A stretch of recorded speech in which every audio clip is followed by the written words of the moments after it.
Hello, everybody. So I've just come to realise that I think I'm in a point of my life now.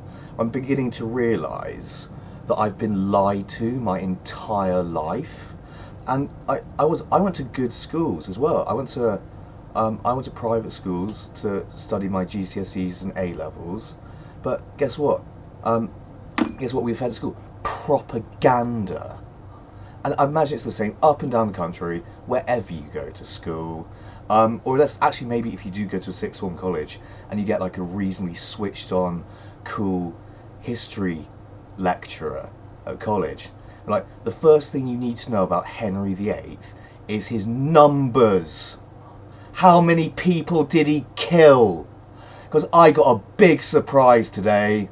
Today I learned, who did he kill over time? Like, we know about Anne Boleyn. We know about, oh God, what's the name? Catherine Howard, I think he killed. Who else? Was it Thomas More? I think he killed him. And like I developed like a personal theory that on his way back down to London from York, he probably poisoned Wolsey. So he didn't want him like arriving back in York and drumming up support for Catholics or anything. But now I'm starting to think, because of what Wolsey probably came to suspect was going to happen during the Reformation, he probably killed himself, if I'm brutally honest. Because, yeah, it turns out that Henry VIII, and we were never told this at school, it is shameful. And you know what it is? It's nationalism. It's just that. We want to paint a nice image for our country, so we're not going to tell people what that man did. He killed, wait for it, 57,000 people. Can you believe that? And I had a good teacher at A level doing the Tudors yet again, but in more detail, getting it like nice and like swishing round in my mind. The Tudors. Like, yeah, they're all pretty good. Like, Henry VIII, like, yeah, he probably did have to execute like 500, I don't know, not even that much, like 120 or something over it. Of course, of his reign, hell no. He was a mass murderer. That's the thing. It's so important to know that about a historic figure when you're assessing them. But history teachers aside, guess where I'm going to turn now? And I was amazed I didn't find this book on a list of 100 greatest history books. Like, how can, like my new favourite book, or history book, not my favourite book, but my favourite history book, possibly. Why did it not make a list of the top 100 history books? Because its bit on the English Reformation is highly inaccurate. And it's a distortion of the truth. And I take back everything I said in a video the other day. Like, if I can't trust this, what can I trust? Like, you can't trust it. You can't. Like, and like, why is like he like what was his attitude towards the Catholics? Oh, he was a very devout Catholic. Like, he was so drifted towards Lutheranism and so on and so forth, to try and marry Anne Boleyn and all this sort of stuff. But, you know, to get what he wanted, like, Anne Boleyn, supposedly, like, he killed, and they were all the clergy as well, importantly. They were monks, nuns, I think even, priests. And, like, I suspect, like, his motivation for doing this might have had less to do with Anne Boleyn than people think. And I don't know the exact history. Like, I don't know anything anymore. Sorry, I can't make my judgments about what his exact motivations were. Because, like, we were just told a pack of fucking lies. Like, oh, and by the way, like, do we know how many people Stalin killed? Oh yeah. Lenin? Yep. Hitler? Absolutely. Yeah, I was like, Hitler, you're millions. Fucking hell. Like, that matter, like, I don't know how many people Queen Victoria didn't kill. Do you know what I mean?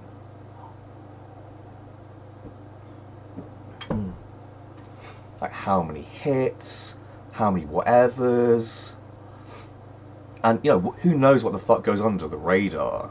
And like, you know, people like Francis Waltzing spies, but also arranging people's murder on the regular. History, like, if it's not like drenched in ideology, has the potential to be so much more interesting than it is. And I'm sorry, like, I got a B at A level. I was like, yeah, I could probably have done that. What, I could have better indoctrinated myself? What? Go fuck yourselves with your stupid B. And it was like, I heard, oh, the miracle of the 3 Bs. And I'm like, the miracle of 3 Bs. What, you think I was surprised? You're surprised I got that? You thought I was stupid, did you? What? You think I was stupid? What, for thinking for myself? Like, and like, he was like quite honest about Henry VIII, like, not by nearly enough. Like, and like, he'd have read enough about it by then to sort of know that, I reckon. But Diarmaid McCullough, that is shameful. That is bad history. It's counterfactual. It is. It's counterfactual history. Like, because of that, and like your prissy English, Scottish, British sensibilities about all this sort of thing, where you don't really tell about the truth, you would absolutely know that. Or if you don't, like, I'm amazed. Like, and like, yeah, if that's wrong, how much of the rest of it is wrong? You did say, like, Ivan the Terrible went on a rampage through Poland, which he described as involving pornographic violence. And I'm like, starting to think, the more I try to imagine history, try to imagine people's motivations, like, the more I come across, you know, different interpretations of what they could have been like. I'm trying to imagine Vlad the Impaler at the moment, and I came across this, like, rather, like, yeah, bland history explanation of something. Like, someone who could have been incredibly weird and interesting, more than likely, I suspect, actually.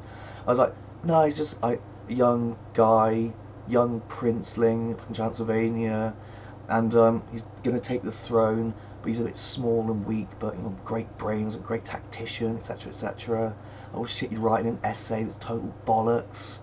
And, you know, he's like, I'm taking the throne. I'm like, people, a lot of people around me are bigger than me. I'm gonna have to do something bad to like, I don't know how old he was when he took the throne. I'm imagining in my mind, like, sort of a timid 16-year-old or something like that. And yeah, it's like, I'm pale someone because I saw it in the Ottoman Empire.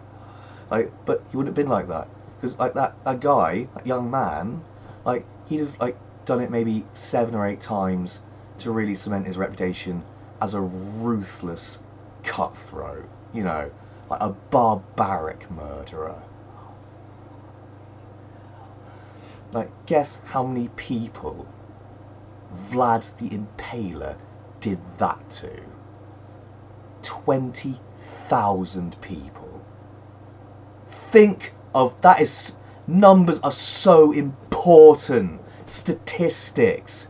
It paints a totally different picture of events. Like, where's your source material? Facts. Evidence. Like, yeah, it would have been corpses on sticks as far as the eye could see. And it paints a totally picture of Vlad the Impaler as well. Or is he a maniac? A maniac who took power. I'm like trying to do a character impression of him for the stage. Like come up with, I'm not Vlad the Impaler. I am Vlad the Impaler. Put him on a stick. And he'd be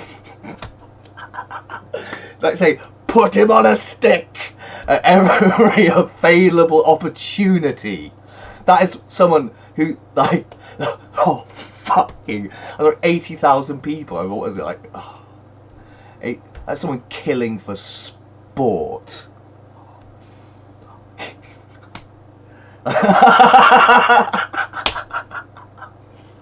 It's like, I'm sure like plenty of decent monarchs, like quite bland monarchs, I'm sure, throughout history, and all sorts of people like this. And yeah, like apart from like the homosexual stuff, Charles II, like none of the stewards were particularly interesting to me, honestly. Don't know why I'm holding my hand like that, like some sort of comedian or something. But yeah, like the stewards were quite boring actually. Imagine like the Georges weren't fucking interesting at all. That's why we don't do them. Victoria, who knows what that fucking bitch was up to, but like I gotta stop speaking like Joe Rogan. Fuck. But like Vlad the Impaler, why do we get to no more English history? Come on. There's so like many more interesting stories in history out there. There are. There's Vlad the Impaler. There's the other one I've been researching a bit more recently, who was a cruel sadist. Elizabeth Barthroy. She did disgusting things to women.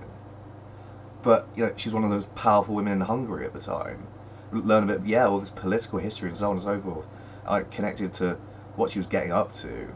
Oof, Christ. And it's interesting, because the history of serial killers doesn't really go back much before Jack the Ripper, does it? Like Jack the Ripper's the first serial killer to get in the papers, and like the history of our mass murderers, actually probably been completely obfuscated by English history schooling and, I imagine, university tuition here in history. Like, you probably arrive at a British university, most British universities, like, yeah, we're going to do a module on the Tudors.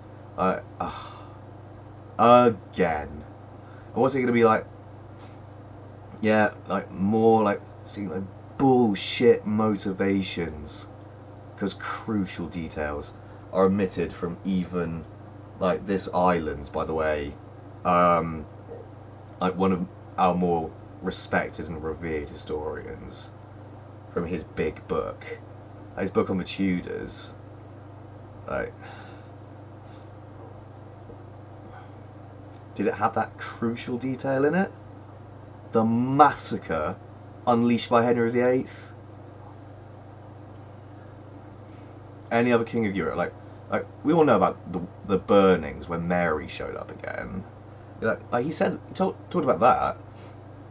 Like she was a cruel, like horrible woman, and we all know that.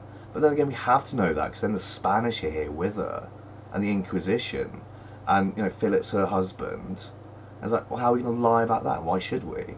Like, that's anti-Spanish. Fuck it.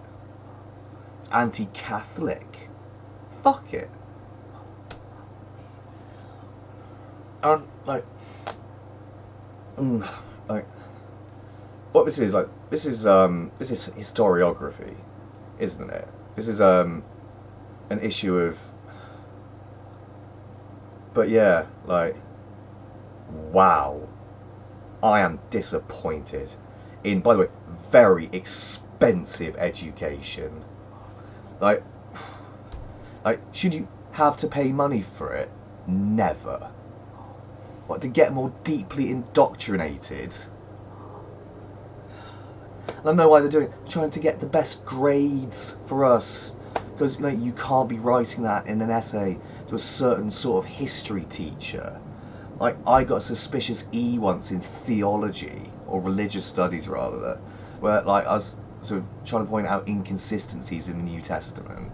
It was like, E, like, guess who's marked your work? A Christian. Ha! I was like, what the fuck chance do you think it's going to be an atheist marking it in religious studies? A slim chance, frankly. A slim chance actually any subject, given people's personal religious convictions. But Christ, what a shame! What a missed opportunity. Like, and Vlad the Impaler, like, you know, is like, it's something I'm going to do on stage, try and do on stage, because there's a funny idea at the heart of it, and I think I know what it is. Like, what if he was just some guy, like, managed to fight his way into the palace, or bluff his way in, and he's there, in the chair, like, put him on a stick, I am the king. And he's just making up his backstory, and he's a maniac, and like he's got love on his mind, not a bit. Like the marriage, no. Like his number one preoccupation is slaughter. Like, Jesus Christ, think about it. It'd happen once, wouldn't it? It would. I'm pretty certain it would, and it probably would happen in Transylvania. And Romania, and like, oh, it could be such an interesting story. Filled with like